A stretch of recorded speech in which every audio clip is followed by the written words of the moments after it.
Dia 6 de outubro. São Bruno, 1101.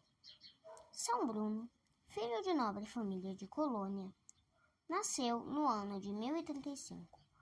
Desde a infância trazia Bruno o cunho de uma alma eleita, que se lhe manifestava na aversão a tudo que era leviano, na prudência, na modéstia e predileção por tudo que era de Deus e de seu santo serviço. Tendo a idade própria, frequentou a escola de São Cuniberto, na qual fez tão brilhantes progressos que o arcebispo de Colônia, Santo Ano, não hesitou em recebê-lo entre os clérigos, e mais tarde lhe ofereceram um canonicado.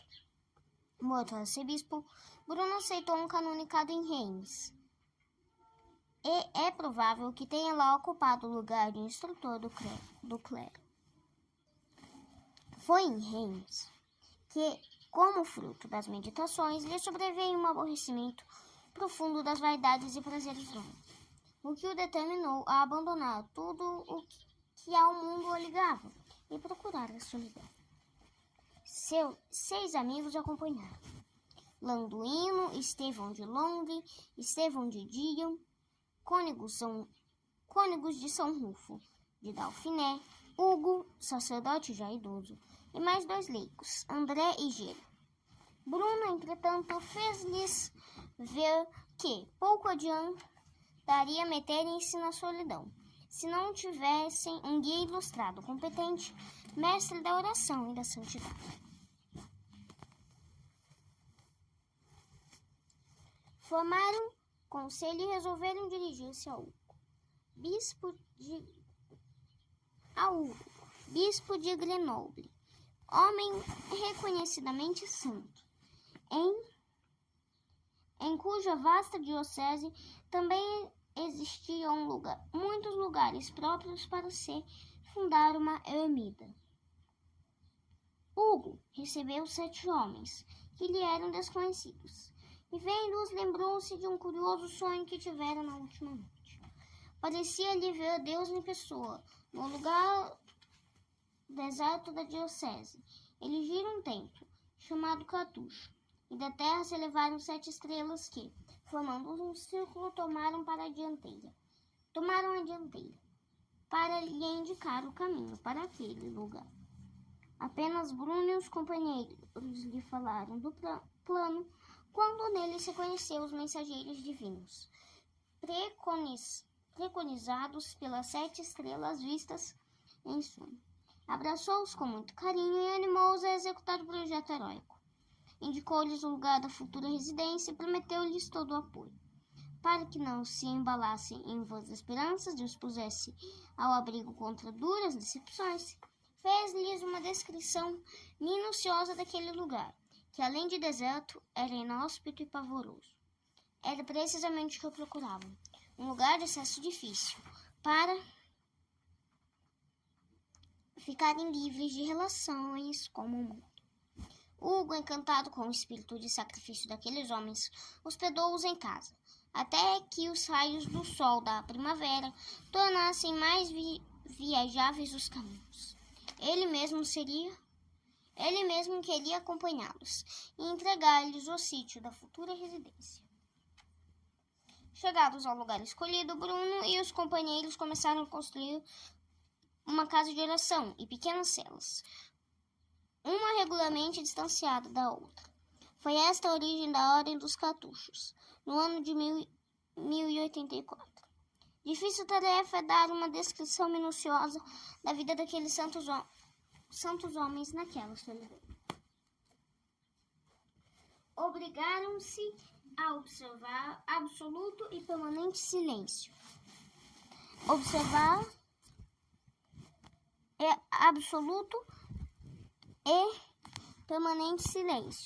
Para tanto mais poder estar em oração com Deus. Grande parte do dia dedicavam à recitação de psalmos. O corpo parecia não ter outro destino senão sofrer mortificação. A ocupação principal e predileta era copiar bons e piedosos livros, para assim ganhar o sustento. Era Bruno o iniciador da obra. Em Bruno, o iniciador da obra, via um superior, Não só era o mais ilustrado, como também na prática das virtudes era o primeiro. Foram estes os motivos também porque Hugo o escolheu para conselheiro particular, a quem visitava diversas vezes por ano, desprezando as fadigas e sacrifícios inerentes à penosíssima viagem. Inesperadamente recebeu Bruno ordem do Papa Urbano II para se apresentar em Roma. Bruno não era um desconhecido na Santa Sé, pois Urbano tinha sido seu discípulo, e era a veneração ao mestre e a admiração de seu saber e virtudes que inspiraram ao Papa mostrar-se grato ao benfeitor e ao mesmo tempo lhe pedir conselhos de que necessitava. A ordem do Papa causou tanta tristeza na pequena comunidade que chegou ao completo desânimo. Não podiam os companheiros de Bruno conformar-se com a ida do mestre. Assim resolveram acompanhá-lo na viagem a Roma, para a qual Hugo lhes deu a bênção. A recepção em Roma não podia ser mais cordial e fidel. Bruno teve que ficar ao lado do Papa. Os companheiros foram hospedados na cidade, onde continuaram a vida de religiosos. Breve, porém, experimentaram grande diferença entre a cidade e a solidão na cartucha. Não foi possível obter do Papa o regresso de Bruno. Para a obra não correr o perigo de dissolver-se, nomeou o prior Alanduíno, o qual, com os demais companheiros, voltou para a França.